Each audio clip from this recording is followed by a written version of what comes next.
Bonsoir à tous, on est avec Midreshet Yehuda Manitou et on est très content. On est aujourd'hui le 18 septembre. C'est le jour où on commence la grande campagne de dons pour Midreshet Yehuda Manitou. Vous êtes invités, bien sûr, à faire un don. On vous enverra en fin de session. Pour ceux qui n'ont pas encore le lien, en fin de session, vous aurez le lien pour faire un don pour que Midreshet Yehuda Manitou puisse continuer ses activités de Shabbat, d'excursion et de cours. Et on est avec Eliezer pour parler du deuxième volet sur le même thème, c'est le sionisme 2.0, le sionisme identitaire. Shalom les amis, shalom les amis. J'ai pensé que, en fait, un autre thème, il fallait un avant-propos. Un avant-propos qui s'impose. Tout d'abord, vous m'entendez bien, ça va? Ok. Yofi. Alors, je ne mets pas les écouteurs, je continue comme ça. L'avant-propos qui s'impose, eh bien, c'est une question très simple. C'est pourquoi est-ce que l'école juive de Paris n'est-elle pas née à Jérusalem?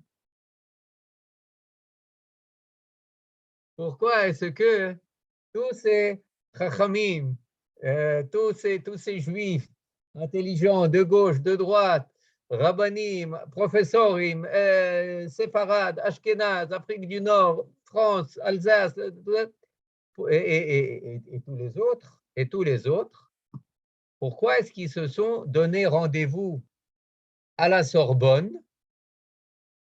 et pas dans un endroit à Jérusalem? Pourquoi est-ce qu'en d'autres termes, le birour, l'élucidation de notre identité et des questions identitaires centrales qui nous préoccupaient, eh bien, n'ont pas été débattues là où c'est tellement naturel que ce soit débattu, à savoir à Jérusalem, en Israël, mais ça a été débattu à Paris. À part le fait d'ajouter naturellement des srouillottes et des mérites aux juifs ressortissants de France, et d'ailleurs qui se sont donné rendez-vous en France, mais quand même, pourquoi? Pourquoi? Alors, vous avez meilleure réponse que moi à cela, et naturellement, bon, Rigano en parle beaucoup, c'est ressorti dans plusieurs séminaires de Midreshet Yehuda, mais je voudrais quand même commencer par cette question pour arriver à notre débat identitaire en Israël avec 75 ans de retard. Pourquoi est-ce qu'on a attendu tellement de temps? Naturellement, pour qu'il y ait une plus grande aliyah de France. Mais à part cela, il y a quand même aussi des raisons intérieures au niveau étatique. Première raison, c'est que c'est évident, dans les années, fin des années 40, début des années 50, 60, on avait d'autres problèmes à traiter. On avait d'autres défis auxquels on faisait face. Le premier, c'était naturellement le défi de la survie, le défi de la guerre que nous faisaient les États avoisinants, les États arabes. Et donc, naturellement, comme on sait, comme on l'a appris de nos maîtres français, l'existence précède l'essence. Alors, on était préoccupé par des problèmes de survie et beaucoup moins par des problèmes de sens. Pourquoi est-ce qu'on doit vivre? Attends. D'abord, laisse-moi garantir ma survie. Ensuite, on va débattre du pourquoi. Mais en attendant, même comment dire, le niveau 1, l'étage numéro 1, il n'est pas garanti. Et donc, j'existe pas par mon identité, j'existe par Tza'al, Tzva Hagana l'Israël. C'est ce qui me fait exister. Et voilà. Maintenant, tout cela, ça a duré jusqu'à la guerre du Kippour, où c'était véritablement la menace qui nous unissait, l'ennemi extérieur qui faisait de tous les Juifs présents en Israël. Et effectivement, en Israël, il n'y avait pas véritablement deux blocs.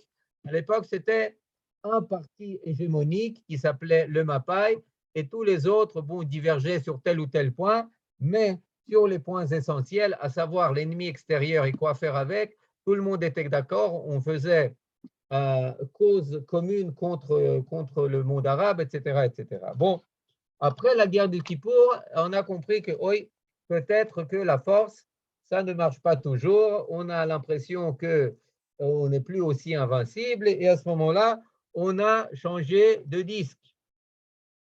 On a changé de disque, et à savoir, c'est qu'est-ce qui va garantir notre existence. Ça va être la nouvelle formule. La paix va garantir notre existence. Ce n'est plus la guerre et la victoire, mais c'est la paix et les accords. Et à partir de la deuxième partie des années 70, eh bien, on esquive la même question identitaire, à savoir qu'est-ce qu'on fait, qui on est, où on va, par le truchement de la paix. D'abord avec l'Égypte, ensuite on essaie avec le Liban, ensuite, peu importe, ensuite ça passe à l'autorité palestinienne, etc., etc. Mais encore une fois, ce qui va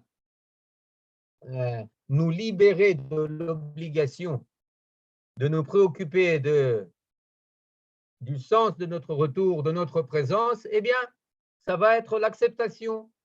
Ça va être les horizons qui chantent, les lendemains qui chantent, de la paix, du Hummus à Damas, de notre participation à la Ligue des Nations arabes, etc., qui nous semble aujourd'hui complètement déboussolé, déconnecté, tout ce que vous voulez, mais il faut savoir qu'une grande partie de la population, dans les années 80 et à forte raison 90, y croyait. Pourquoi?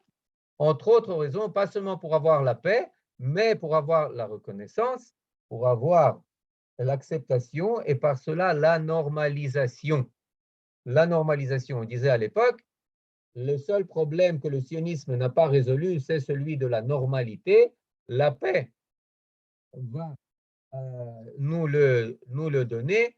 Encore une fois, on esquive les questions identitaires, cette fois par la paix, par l'acceptation, etc. C'est-à-dire, encore une fois, ce qu'il y a de commun entre ces deux époques, celle des années 50, 60, début 70, et celle qui part du fin des années 70 jusqu'au début des années 2000, plus ou moins, grosso modo, eh bien, c'est que on va faire le pas, on va esquiver notre débat identitaire grâce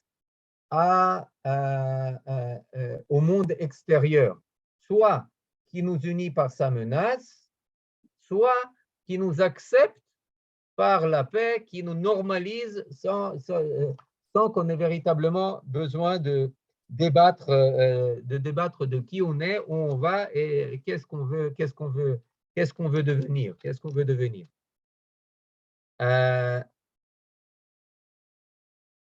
et c'est pour ça que chose très intéressante, mais la question d'identité était une question secondaire dans les 50, voire plus, premières années de l'existence d'Israël.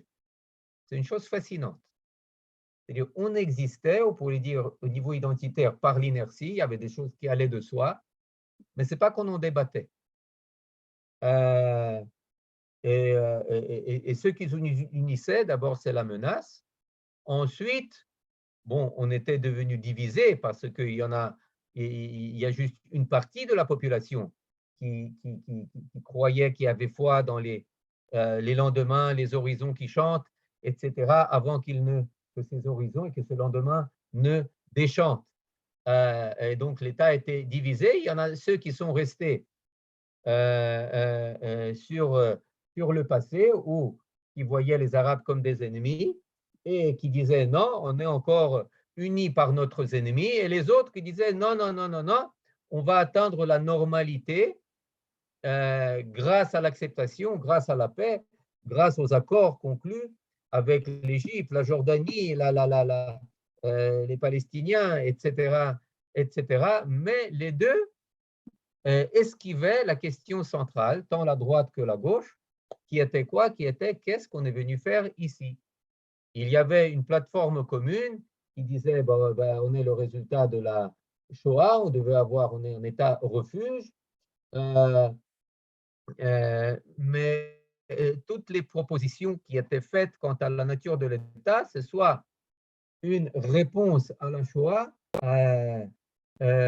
soit, comme le disait Amos Oz, un État méditerranéen du Levant qui n'a rien de particulier, rien de particulier à offrir au niveau identitaire. Et puis, les choses commencent à changer. Dans les années 2000, les choses commencent à changer. Pourquoi? Eh bien, parce que ces deux éléments, la menace, la guerre est d'un côté et la paix et la normalisation de l'autre, eh bien, ils commencent à s'effriter. La menace n'est plus aussi éminente, elle n'est plus d'ordre stratégique existentiel, elle est d'ordre terroriste, ça dérange, c'est pas agréable, effectivement, mais c'est pas quelque chose qui menace l'existence de l'État. C'est pas quelque chose qui exige de nous d'avoir une armée jusqu'aux dents et de faire 30, 40, voire 50 jours de Milouim chaque année. Au contraire, non, plus besoin de cela. Ça, c'est d'un côté. D'un autre côté, pour ce qui est de nos horizons, du moins avec nos voisins immédiats, eh bien, la paix, c'est plus. On a bien compris que ce n'était pas quelque chose qui allait l'être, qui est au prochain tournant. Mamash Lo, vous écoutez par exemple la dernière déclaration du chef du Shabak qui commence à appeler de nouveau les gens de l'autonomie palestinienne, il l'appelle le Fatahland. Et puis, ce qui se passe à Gaza, il l'appelle le Hamastan. C'est-à-dire, on revient sur nos pas, on revient sur une terminologie des années 70-80 avec le Fatahland de l'OLP au Liban Sud, qui veut notre destruction, etc. Donc ça, on comprend, ils veulent encore notre destruction, mais ils ne sont pas capables. C'est-à-dire, la paix, ce n'est pas quelque chose ce n'est pas la prochaine station de bus. Et à ce sujet, il s'est installé un véritable consensus entre la droite et la gauche, même si l'on en atteint la paix avec les pays arabes lointains, les accords d'Abraham, etc., pour tout ce qui touche à nos voisins proches, eh bien, ce n'est pas encore, ça s'annonce pas encore, que ce soit la Syrie, que ce soit Gaza, que ce soit les Arabes de Judée et Samarie, Ramallah, Jenin, Shrem, etc., etc. À ce sujet, il y a consensus. Il y a véritablement très peu de débats qu'on peut trouver entre la gauche et la droite. Et c'est pour ça, d'ailleurs, que le débat il devient tellement personnalisé, tellement autour de personnages et tellement peu autour d'idéologies, véritablement de stratégies différentes, opposées. Non, au contraire, tant au niveau économique, au niveau du corona, au niveau de la paix avec les Émirats arabes, avec le Maroc, avec l'Arabie saoudite, etc., dans l'impasse vis-à-vis de Mahmoud Abbas, etc., tout cela, malgré les différents, les débats très éloquents, etc., il y a véritablement une différence très, très peu visible entre le Likoud et Yesh Atid ou Machane Mamlachti, etc. C'est quelque chose qui, surtout lorsqu'on compare aux différences cruciales et énormes qu'il y avait dans les années 80,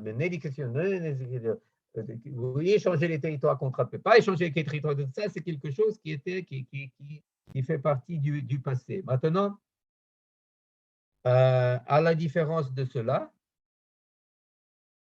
ce n'est plus notre vision vis-à-vis de l'extérieur sur laquelle il y a des divergences, mais c'est sur le front intérieur. C'est là que tout d'un coup, la société israélienne diverge, se divise, que ce soit entre un État juif ou État de tous ses citoyens. C'est une question qui n'existait pratiquement pas dans les années 80 jusqu'aux années 80 et qui est devenue de plus en plus pertinente avec ses porteurs, les porteurs que ce soit les OGN, ONG, organisations ONG, que ce soit la Haute Cour de justice, que ce soit la procurature, etc. Maintenant, même, regardez, une chose très intéressante, le problème arabe n'est plus un problème extérieur, mais il est devenu un problème intérieur. Il a intégré le débat intérieur sur la nature de l'État d'Israël. Est-ce que les Arabes israéliens, ce sont des partenaires légitimes, CF Mansour Abbas, ou est-ce que c'est une cinquième colonne qui est illégitime, qu'on ne peut pas, qui doit être vue comme telle et qui ne peut certainement pas être intégrée à notre coalition. Un troisième débat qui n'existait pas du tout, c'est qu'est-ce qui est véritablement la cellule de base, le centre de gravité de notre société. Est-ce que c'est la famille traditionnelle telle qu'on la connaît, ou est-ce que c'est l'individu tel qu'il se veut? Et il peut se vouloir tout ce qu'il veut. Ou est-ce que donc c'est une famille qui n'a rien de traditionnel? Et si on résume cela en un clivage encore plus prégnant, on pourrait dire, c'est un clivage entre la tradition et l'idéologie postmoderne, et ensuite progressiste, celle qui la suit. Nihiliste, et qui nettoie toutes les frontières. Et donc, on voit qu'il y a la tradition qui soutient qu'il y a des frontières, très, très claires, que ce soit entre les nations, entre les religions, entre les sexes, entre les différentes familles, entre les pays, etc., etc. Et puis, de l'autre côté, l'idéologie postmoderne et progressiste qui relativise tout, qui efface, qui nettoie toutes les frontières, comme on l'a vu la dernière fois, naturellement entre peuples et entre religions, même entre hommes et femmes, même entre êtres humains et machines, tout ce que vous voulez. C'est-à-dire tout est effacé, tout devient même pas une salade, mais une bouillie. Une bouillie, et c'est véritablement le débat crucial de la société israélienne. Maintenant, il faut savoir que c'est un débat profondément identitaire. C'est-à-dire que alors qu'il y a 30 ans, des gens d'identité tout à fait différentes étaient unis dans un même combat contre l'ennemi extérieur, ou bien étaient désunis face à des velléités pacifistes, etc., certains voyant cela comme une option pour se normaliser, et d'autres qui sont restés encore sur les positions des années 60, 70, en voyant les Arabes comme un ennemi, mais c'est-à-dire les deux esquivant le débat identitaire. Maintenant,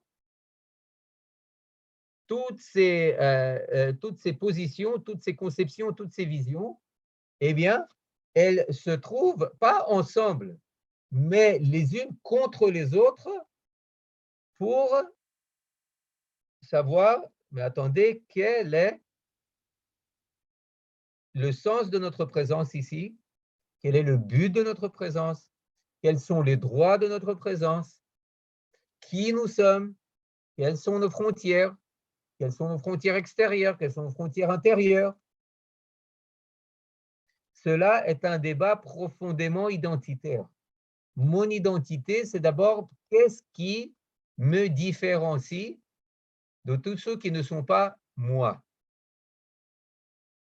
Où passent les frontières entre moi et ce qui n'est pas moi, entre mon collectif et ce qui n'est pas mon collectif? C'est la première question que se pose l'identité. En quoi est-ce que tu es unique?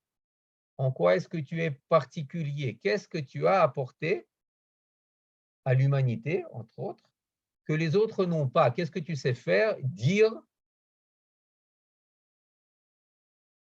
croire que les autres ne savent pas faire?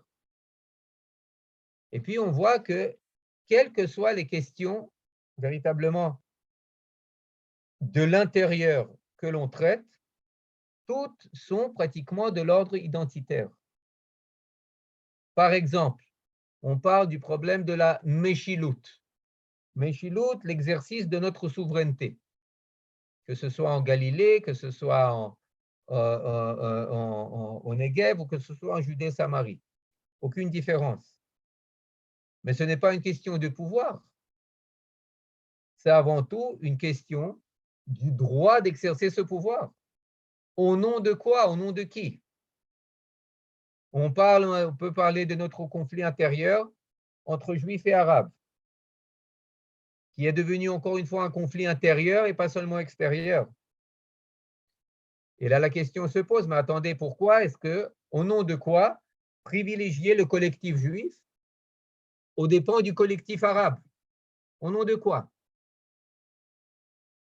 Peut-être qu'on est tous égaux et il n'y a pas lieu de donner avantage à tel ou tel collectif.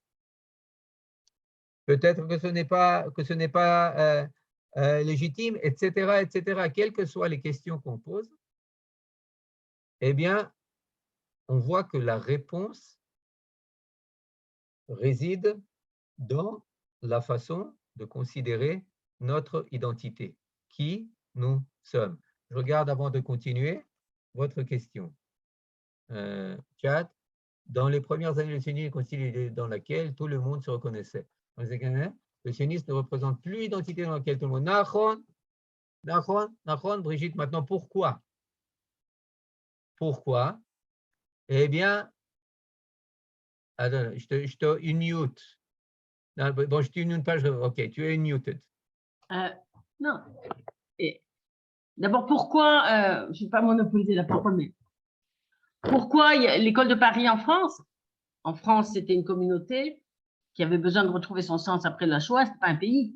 Israël, c'est un pays qui a besoin de se reconstruire. Il y avait déjà le sionisme, qui était une identité qui a été conçue avant la création de l'État et qui était une évidence pour tout le monde. D'accord. Mais un État doit se créer d'abord. Tous les États, je ne sais pas si tu connais un type qui s'appelle David Passy, qui est professeur David Passy, qui est futurologue en fait. Il a fait des études aussi comparatives. Il a dit, tous les pays, d'abord, ils se créent, ils réfléchissent pas, ils se construisent. Il y a des problèmes de sécurité, ils se construisent. Après, ils réfléchissent, ah mais après tout, qui on est? Et il dit, chaque fois, c'est des violences qui arrivent. Et à l'intérieur de l'histoire juive, et un pays comme les États-Unis, ils ont une guerre civile, ça a fait quand même 800 000 morts, d'accord. Et après, ils ont trouvé une identité, voilà. Et ben, le problème, l'urgence, c'est de construire maintenant la nouvelle identité pour éviter une guerre civile, voilà. C'est urgent, c'est ça que je voulais dire. Et c'est un travail à faire, voilà, mais un travail que personne ne fait. Attends, ça, personne ne fait ça. Attends, ça tu passes déjà à ton terrain comme ici, à domicile. C'est le migrage beiti. Mais avant cela, oui, exactement, c'est ce qu'on a dit. Au début, un État ne se préoccupe pas de cela. Ensuite, il se préoccupe de cela. Et il faut savoir c'est pas vrai, on a eu presque une guerre civile en Israël. D'ailleurs, il faut dire une chose intéressante. D'habitude, chez les États, la guerre civile, elle précède la fondation de l'État. L'État naît dans un bain de sang qu'on appelle guerre fratricide, civile, etc. Ça, c'est généralement. Aux États-Unis, on va dire, bon, c'est un peu différent parce que la guerre de sécession, elle est arrivée 80 ans plutôt après environ, okay? Trois générations après, décède. Okay? Mais généralement, c'est-à-dire, il y a des frictions à deux niveaux. Il y a des frictions au niveau matériel quand on est en train de se bâtir, et puis il y a des frictions au niveau identitaire quand on est en train de trouver, de débattre de sa vocation, de son sens, de son identité. Effectivement, Ken, maintenant, tu as apporté d'autres éléments, mais là, il y a une chose, je pense qu'il y a une chose qui est très importante à dire, et là, je vais passer au deuxième volet. C'est que, contrairement à l'écrasante majorité des autres États qui ont apparu, faire leur apparition sur la scène politique, sur la scène internationale, avec un minimum d'identité et une masse critique, si ce n'est un maximum de bases matérielles communes, à savoir territoire, institutions, agriculture, langue. Langue, c'est déjà culture, ça a trait à la culture, mais quand même, c'est-à-dire un certain temps passé en commun, et c'est seulement sur cela que vient se poser l'aspect identitaire, l'aspect culturel, parce qu'au début, c'est l'État qui bâtit sa culture, c'est-à-dire la culture ressort de l'État comme une superstructure. Chez le peuple juif, c'est tout à fait différent.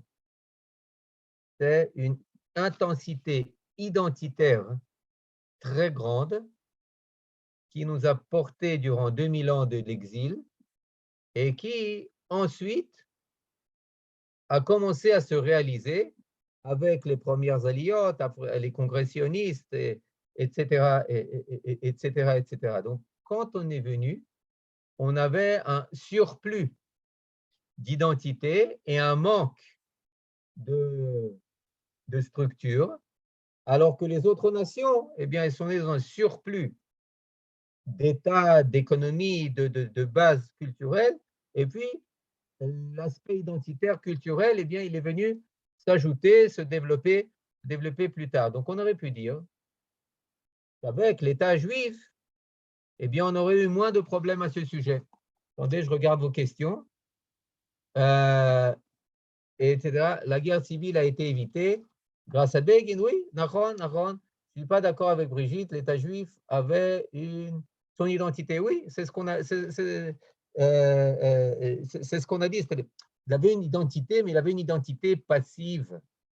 Il avait une identité qui était, comment dire, qui allait de soi. Bien sûr qu'on est juif, bien sûr qu'il y a la Géoula, bien sûr que on parle hébreu, bien sûr que c'est en Eretz Israël, bien sûr qu'il y a la famille, bien sûr il y a énormément, bien sûr qu'on fait Pesach, bien sûr qu'on fait les Chagim, bien sûr qu'on fait Shabbat, bien sûr, ça va de soi. C'était un passif. C'était pas quelque chose, ok, bon, qu'est-ce qu'on va faire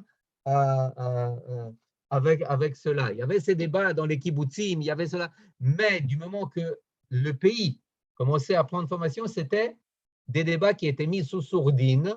Pourquoi? Parce que, comme on l'a dit, il y avait d'autres choses à faire. On devait survivre.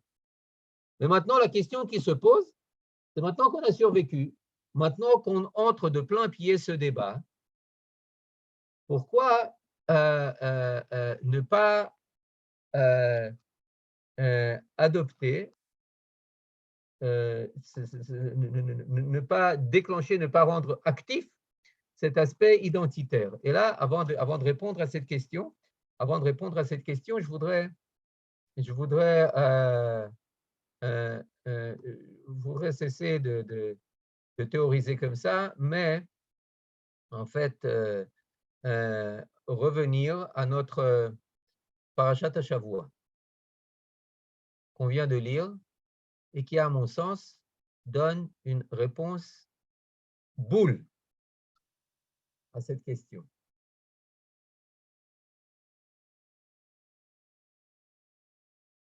On va voir ici, vous allez voir, c'est le début de la Parashat Kitavo qu'on a lu. Mikra Bikurim. Mikra Bikurim, je pense que c'est un des textes les plus identitaires qui puissent être, et pas seulement des textes, comment dire, où le dibour, la façon de parler est indirecte, comme parle Moshe Rabbeinu ou Akadosh Baruch Hu, mais là, c'est ainsi, la Torah nous présente la manière de parler d'un juif d'Eretz Israël qui vit dans son état souverain, avec tous les avantages, avec toute l'aisance et l'abondance économique, agricole qu'on puisse imaginer. Alors, je propose qu'on lise ça. Je vais le lire en français, parce que le cours est en français. Ceux qui veulent, je pense que ça vaut la peine d'y revenir, de le lire en hébreu. Et puis, avec quelques commentaires tirés naturellement du Rav Cherki et d'autres qui sont de nature très identitaire. Quand tu seras arrivé dans le pays que l'Éternel, ton Dieu, te donne en héritage, quand tu en auras pris possession, il sera établi. Tu prendras des prémices de tous les fruits de la terre, récoltés par toi dans le pays que l'Éternel, ton Dieu, t'aura donné, et tu les mettras dans une corbeille, et tu te rendras à l'endroit que l'Éternel, ton Dieu, aura choisi pour y faire régner son nom. Et tu te présenteras au pontife que sera au Kohen, qui sera alors en fonction, et lui dira, je viens reconnaître en ce jour devant l'Éternel, ton Dieu, que je suis installé dans le pays que l'Éternel avait juré à nos pères de nous donner. Maintenant, de quoi il s'agit? Tout d'abord, il s'agit d'un paysan. Il s'agit d'un agriculteur juif qui prend ses prémices. Qu'est-ce que c'est les prémices? C'est les représentants, les premiers représentants de la richesse, de l'abondance qu'il trouve sur son lopin de terre. Qu'est-ce qu'il fait avec? Il le prend, il monte. Il le prend et l'adresse, c'est Jérusalem. À partir de Shavuot jusqu'à Sukkot. Maintenant, qui est-ce qu'il rencontre là-bas? Il rencontre le Kohen. Maintenant, Mazé Meshane. La personne qui c'est le Kohen? C'est la personne qui n'a d'autre préoccupation que servir à Kadosh Baruch Hu. C'est-à-dire, il va voir en gros un spécialiste du service divin. Où ça? À Jérusalem. Le lieu par excellence, ou le lieu de rencontre avec Akadosh Baruch Hu. Alors, pourquoi est important ça? Eh bien, l'importance, elle est très simple. C'est que lui qui a maintenant cueilli ses fruits, il ne se définit pas par sa richesse et par le nombre d'hectares et par son PIB et par son PNB. Au contraire, il prend ses fruits, il prend ses richesses et il les consacre. Il les dédie. Il les dédie à Kadosh. Il en fait un outil de service, de culte de Avodat Hashem. À Jérusalem, le centre politique, religieux, identitaire de notre pays, où, entre parenthèses, il rencontre tous les autres juifs. Donc, son identité, c'est une identité collective. Il retrouve là-bas le collectif et le service, il est collectif. Ce n'est pas qu'il est au service de la matière, c'est la matière qui est au service d'Akadosh Baruch Hu, qui est comment dire, une façon de remercier Akadosh Baruch Hu. Maintenant, qu'est-ce qu'il dit? Qu'est-ce qu'il dit? Alors le pontife recevra la corbeille de ta main et la déposera devant l'autel de l'Éternel ton Dieu. Et tu diras à haute voix, Ve'anita ve'amarta, devant l'Éternel ton Dieu. Enfant d'Aram, mon père était errant et descendit en Égypte. Il vécut étranger, peu nombreux d'abord, puis il devint une nation considérable, puissante et nombreuse. Alors, les Égyptiens nous traitèrent iniquement, nous opprimèrent, nous imposèrent un dur servage. Nous implorâmes l'Éternel, Dieu de nos pères, et l'Éternel entendit notre plainte. Il considéra notre misère, notre labeur et notre détresse. Et il nous fit sortir de l'Égypte avec une main puissante et un bras étendu, en imprimant la terreur, en opérant signes et prodiges. Et il nous introduit de cette contrée, il nous fit présent de cette terre, une terre où il s'élève le lait et le miel. Or maintenant, j'apporte en hommage les premiers fruits de cette terre dont tu m'as fait présent, Seigneur, tu les poseras alors à l'Éternel, ton Dieu, et on prosternera devant lui. Comme on dit, donc, qu'est-ce qui se passe?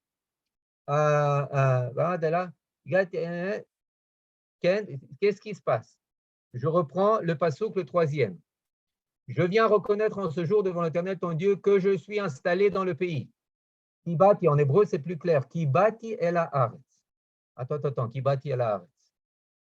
Moi, Kibati el haaretz. C'est toi qui t'es installé.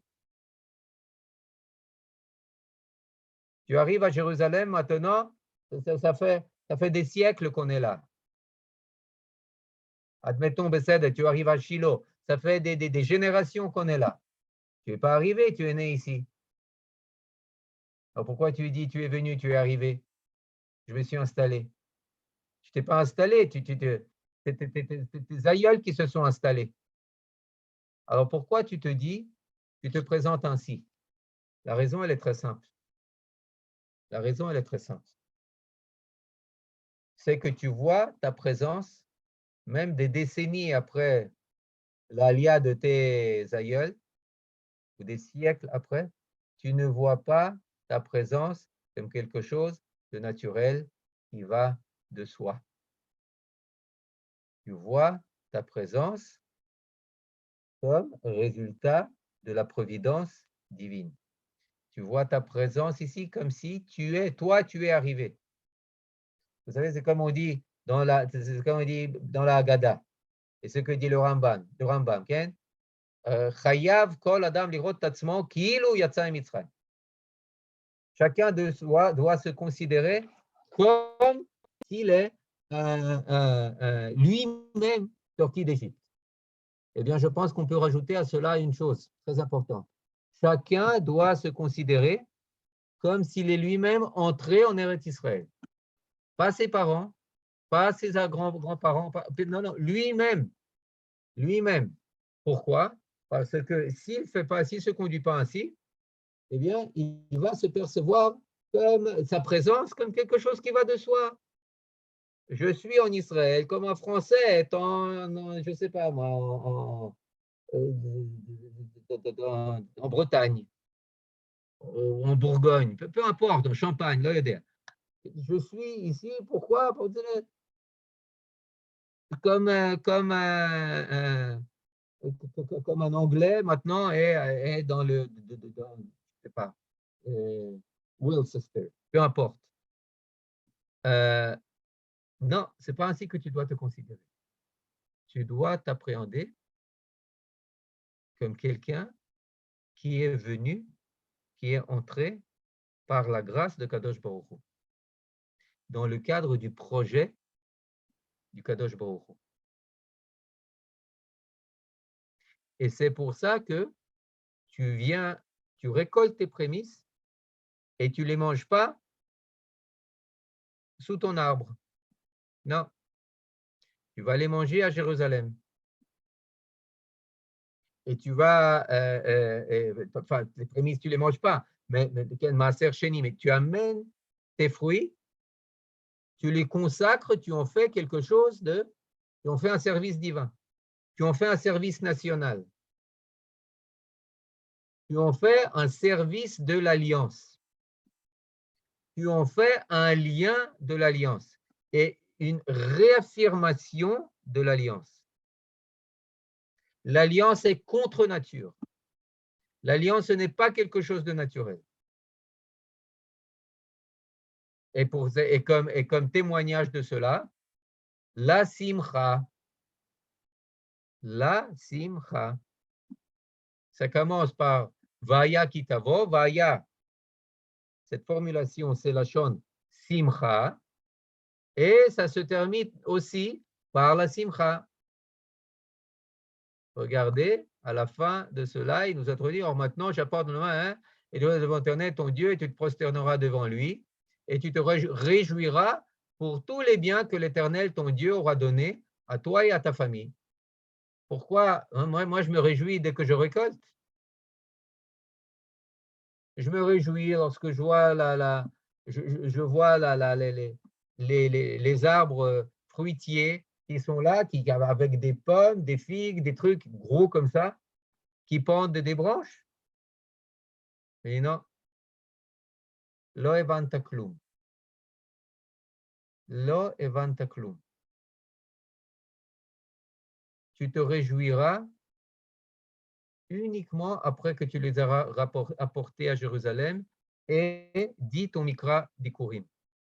Témoigner de leur source. Dans la dernière paracha, on a aussi lu une chose très intéressante. La fin de la paracha, il s'agit des malédictions. Et puis, il y a une phrase que la Torah intercale en plein milieu de ces malédictions qui dit Tachat asher lo avadeta et Adonai Elokecha besimcha ou betuv levav mirov kol. Tout cela t'arrive parce que tu n'as pas servi l'Éternel avec joie et avec bonté de cœur, mirov kol. Mirov kol, il y a différentes façons de traduire. Si je traduis ça parce que tu avais la multitude du tout, c'est très important, la multitude du tout, mirov kol, il y a différentes façons de le traduire. Rashi, par exemple, le dit pas parce que tu avais la multitude du tout, mais à l'époque où tu avais la multitude du tout. C'est-à-dire où tu avais tous les biens et tu n'as pas servi. Mais je voudrais apporter un pérouche du Or Samer, du Rav Meir Simcha Midvins, qui dit Tachat asher lo avadet et Hashem Elokecha besimcha ubetuv levav mirov kol. Il dit ta joie n'était pas pour ce que Dieu t'avait donné. Ta joie, son adresse n'était pas à Kadosh Baruch Hu, mais son adresse, c'était le compte en banque. Tu étais joyeux. Ah, Yofi, j'ai tant d'hectares, j'ai récolté tant de tonnes de blé et de je ne sais pas quoi. Ah, donc la source de ta joie, c'est uniquement l'économique. Aïe, aïe, aïe, c'est pas bien. Moi, je suis étranger à tout cela. Attends, je vais te rappeler ma présence, si c'est comme ça. C'est ce que dit le Or Samer. Et là, ce qu'on lit, c'est que la joie, quand est-ce que tu dois la ressentir? Pas quand tu récoltes. La joie, tu dois la ressentir quand tu reconnais. Quand grâce à ces fruits, tu reconnais le bienfaiteur. Et ça, c'est une des clés essentielles de l'identité. Est-ce que ton identité t'est donnée par ton d'avoir? J'ai, donc je suis. J'ai plus que toi. J'ai ce que je suis. Parce que si tu parles comme ça, mon ami, tu es Esav. Tu parles comme Esav. Qu'est-ce que dit Esav? Yesh li Rav. Qu'est-ce que dit Yaakov? Yesh li Kol. L'homme échané, peu importe ce que j'ai, il avait beaucoup moins qu'Esav. Peu importe ce que j'ai, Yesh li Kol. Et tous nos avot, tous nos patriarches, Bakol mikol kol. Abraham, Yitzhak et Yaakov ont été bénis par le Kol. Esav, lui, il a Yesh li Rav. J'ai une multitude. Esav vit dans le quantitatif. Le peuple juif vit dans le qualitatif. Même la quantité, pour lui, pour nous, c'est la qualité. Et c'est une chose très, très, très importante. Et c'est ainsi une façon de comprendre quand on voit dans la paracha Tachat asher lo abadet et Hashem elokecha. Besimcha ubituv levav mirov kol, tu mets quoi avant, la multitude ou le kol? Tu mets avant la multitude. Tu comptes. D'abord, le PIB, c'est bon. Le chômage, c'est bon. Le PNB, c'est bon. L'inflation, c'est tata. Tout sont des chiffres. Le kol, Ve'Hashem birech et Avraham bakol, Yaakov yeshli kol, lama, parce que je suis attaché. C'est une qualité de se sentir béni et d'être béni, quel que soit ce que tu as. Pourquoi? Parce que tu es relié à Kadosh Baruch Hu. C'est une perspective qualitative, une perspective qui entre bien et mal sur la réalité, une perspective de valeur sur la réalité, une perspective identitaire sur la réalité. Alors qu'avec Esav, je suis ce que j'ai, ce que je possède. Ne parle pas comme Esav. Ce n'est pas ce que tu es venu apporter au monde. Toi, tu peux te dire joyeux, véritablement, seulement lorsque tu emploies tout ce dont tu as été béni pour reconnaître la présence, la bénédiction de Akadosh Baruch Hu. Parce que ton identité, ce n'est pas dans tes fruits. Non, ton identité, ce n'est pas dans tes arbres. Qui est Adam et Tzassadeh. Ton identité, c'est dans ton lien avec Akadosh Baruch Hu.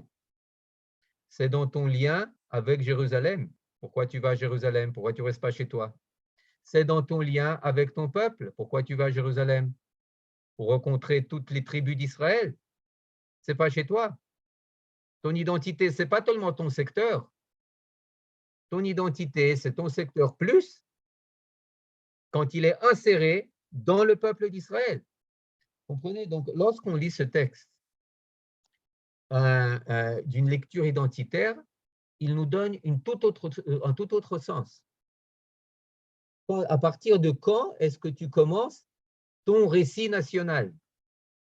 Est-ce que ton récit national commence le 4 juillet, comme aux États-Unis? Est-ce qu'il commence le 14 juillet, comme en France? Est-ce qu'il commence Beyom Ha'atzmaut, le 15 mai, comme pour certains? Ou est-ce que c'est un récit qui commence avec les Avot, avec les patriarches? Où est-ce que tu commences?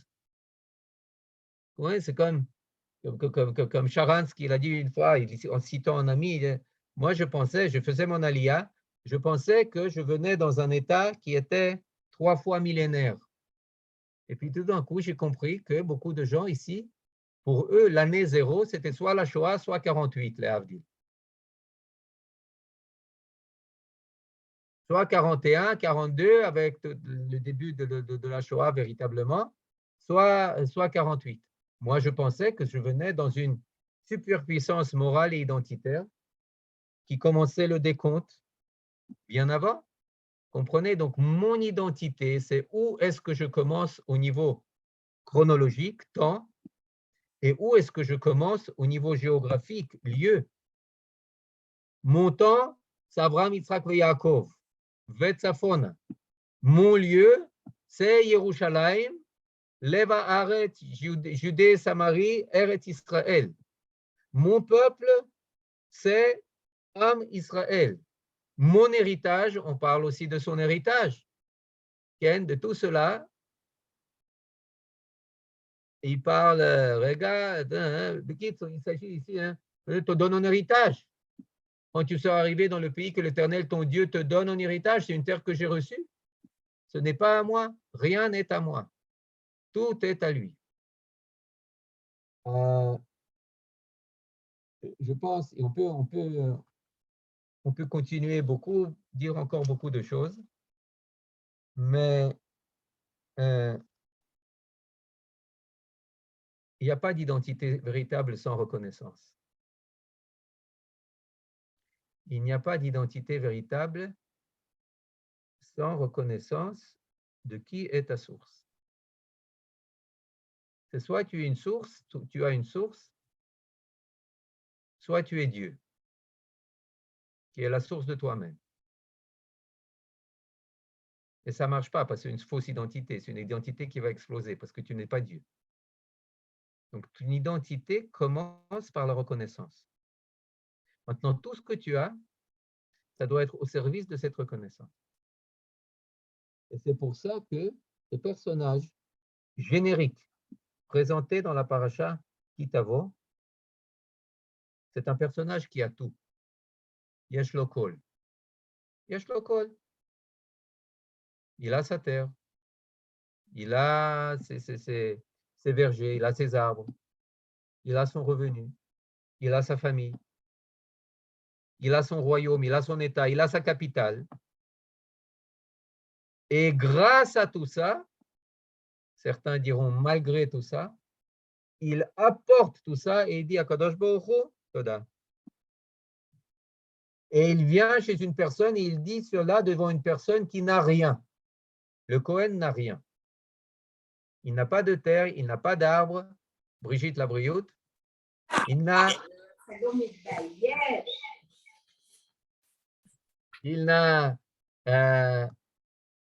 rien de matériel.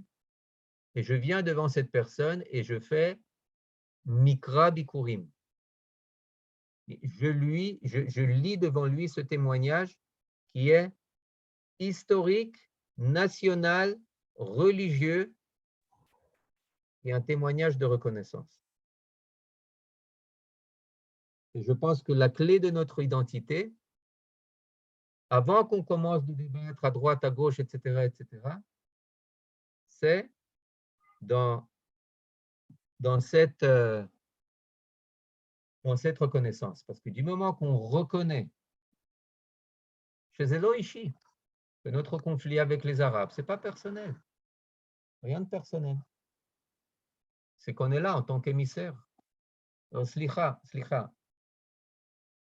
laissez place. Slicha, laissez pouvoir, laissez souveraineté. Au niveau collectif, c'est nous. Pourquoi? Parce que nous, ce n'est pas nous, c'est lui.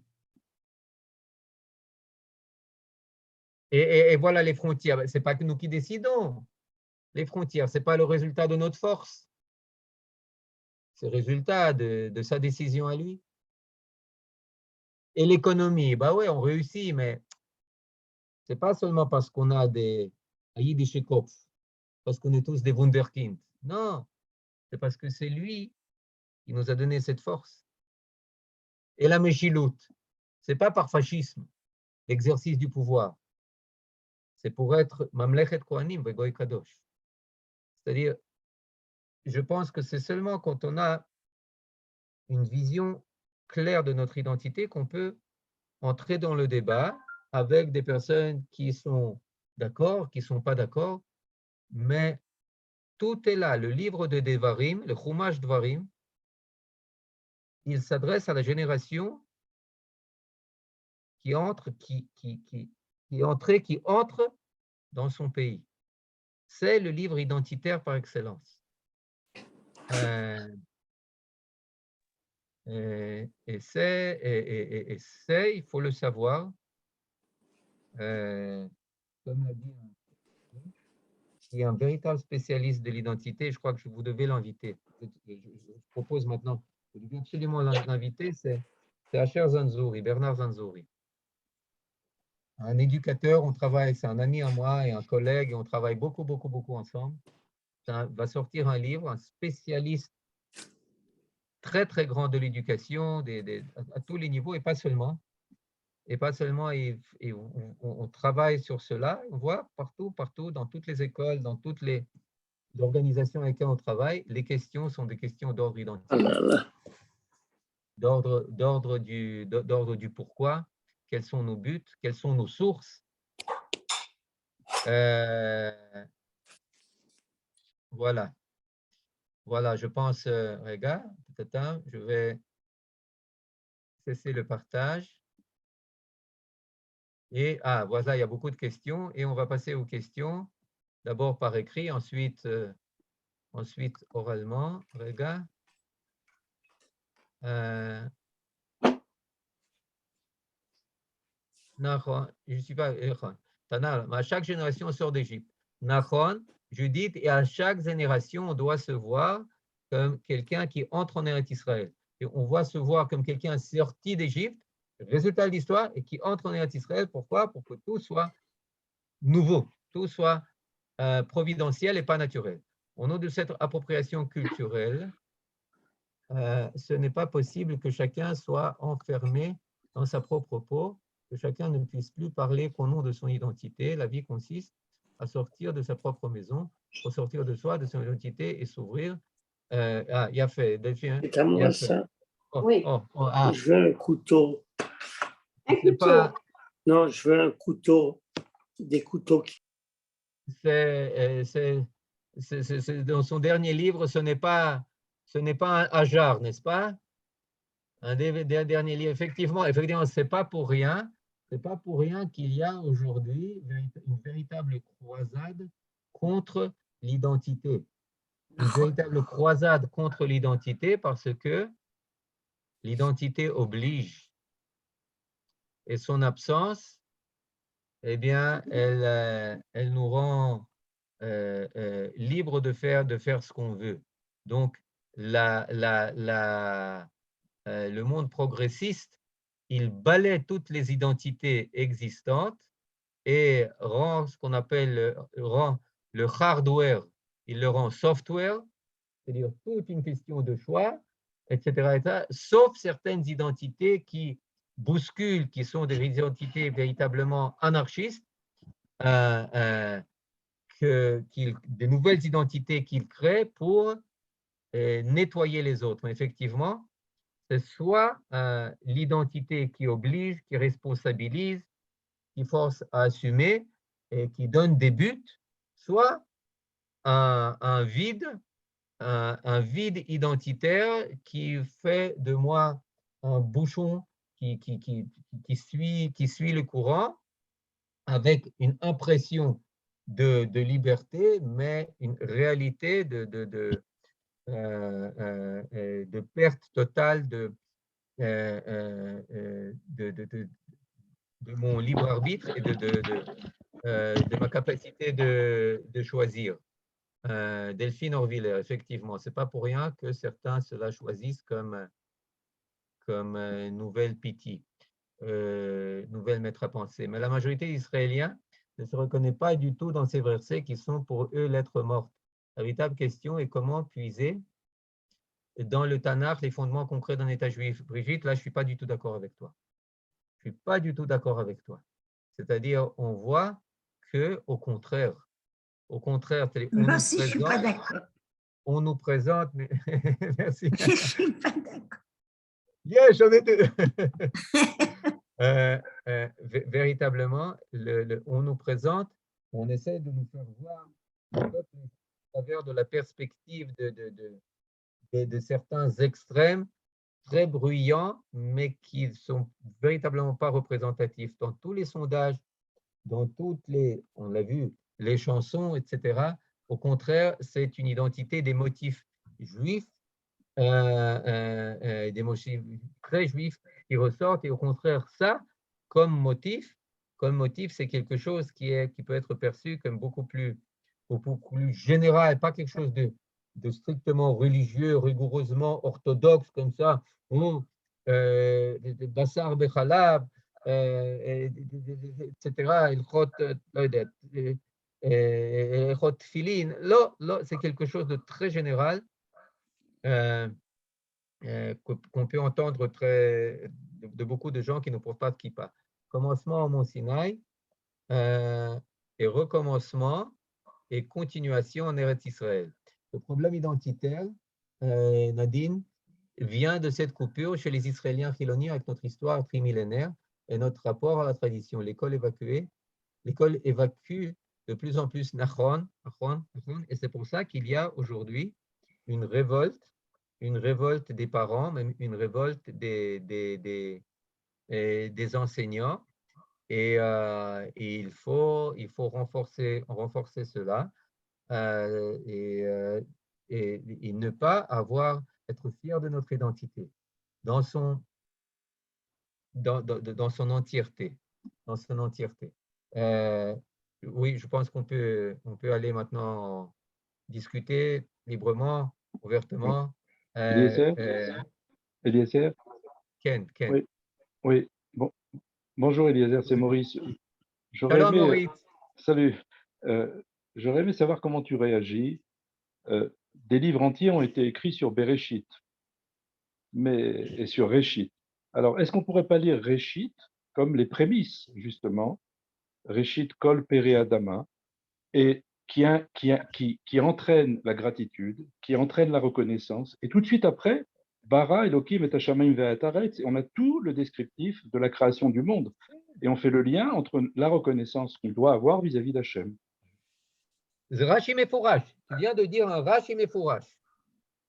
Bereshit bishvil Réchit.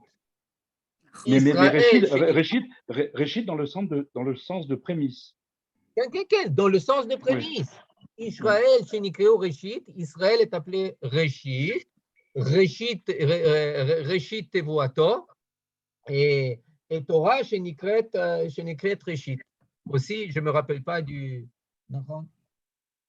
Où est Israël? Je dois voir, mais oui, ce que tu dis, c'est pas le Rashi le dit. Bishvil Réchit, il faut voir, je n'ai pas mon chumash devant moi, mais Ken, mamash comme. Les Réchit, c'est la base, effectivement. Ken. Je peux faire remarquer quelque chose. Ken. Annie, je voulais dire quelque chose juste, je ne me rappelle pas très bien, mais Ben Gurion, quand il était en Amérique, je crois, il a levé le Tanar et il a dit, ça, c'est sur ça que l'on se base pour revenir chez nous et pour prouver la preuve que ça nous appartient. Tout était basé sur le Tanar. Je suis tout à fait d'accord avec toi. Mais ils sont pas, c'est pas une question de religion. Mais non, mais excuse-moi, je me suis peut-être mal exprimée, mais prenons l'exemple de la justice sociale.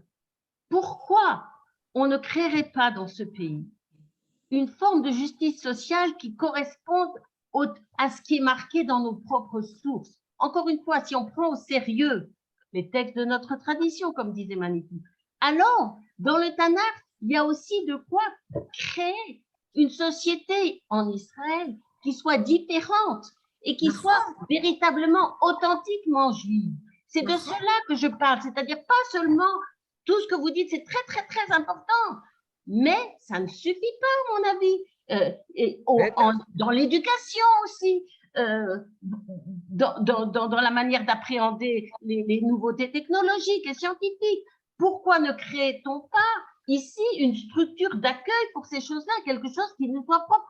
Le monde entier attend qu'on crée une société différente, voyons. Il ne s'agit pas seulement Bien sûr, il faut de la spiritualité, mais quand cette spiritualité, on expliquera qu'au plan concret, ça crée quelque chose de nouveau et d'original, les gens comprendront aussi. On devrait commencer par la justice d'abord. Ben, on est d'accord. On est très d'accord. Oui, On est tout à fait d'accord. absolument, absolument. Je suis d'accord avec toi, d'accord. C'est ça que je voulais dire, mais c'est très Et important. le Personne ne fait ça à personne.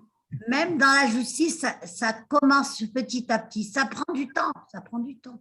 Toutes ces choses Ça prendra un peu moins de temps si on s'y attelait un peu plus fort. Hein. aussi. Oui, tu as raison. Tu as raison. Oui, oui. Oui, oui. Bon, je vois qu'il y a eu beaucoup d'émulation et que c'était un cours passionnant. Mais vous savez que ces cours-là sont très importants.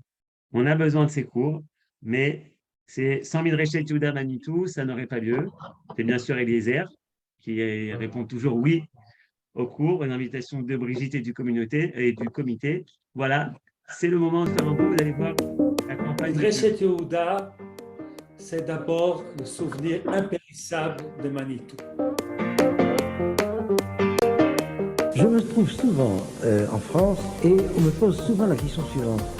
Mais est-ce qu'il y aura de la place pour tous les juifs en Israël?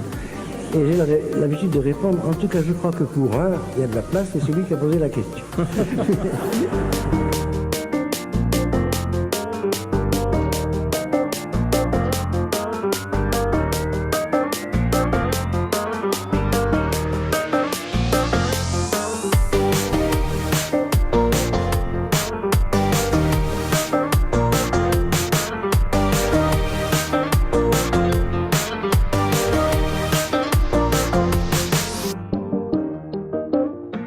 Chers amis, grâce à Midrashet Yehuda, vous avez participé à des cours qui vous ont fait découvrir l'histoire d'Israël, l'histoire du sionisme.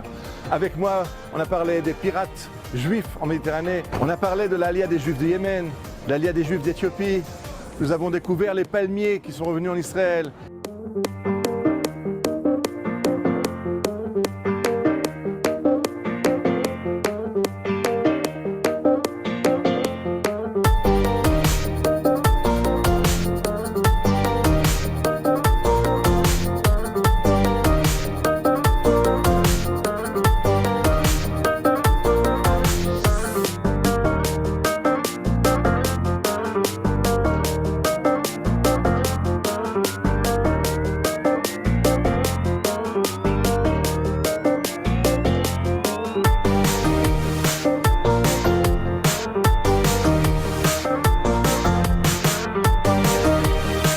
Cette action extraordinaire de pouvoir réunir les gens.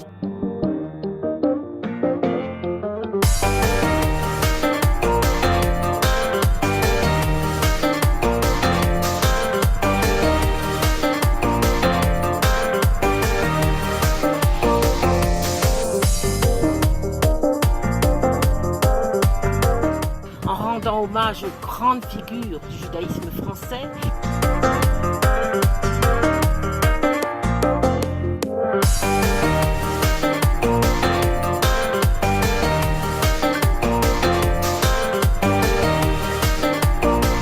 On compte sur vous pour nous aider à continuer cette mission, de vous faire connaître et aimer ce pays magnifique. Depuis la vieille ville de Jérusalem, je vous invite à nous soutenir.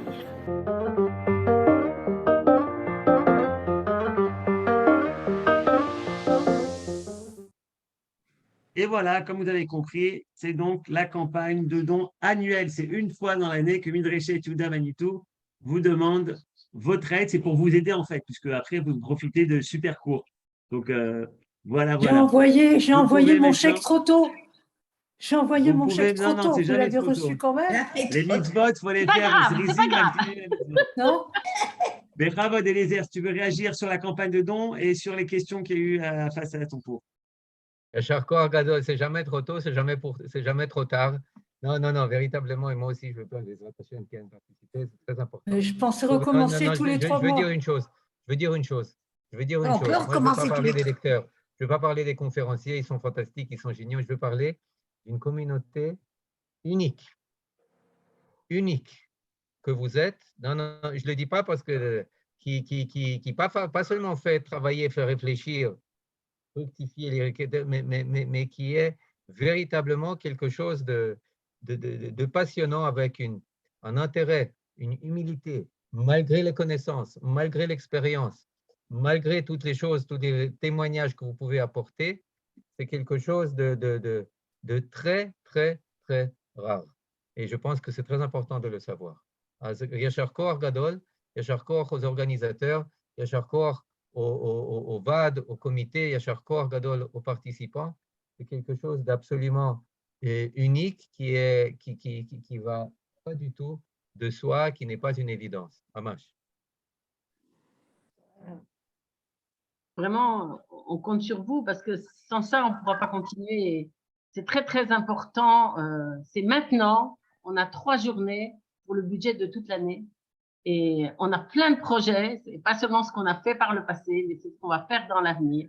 Et vraiment, vous et nous, c'est seulement ensemble qu'on peut faire quelque chose. Voilà.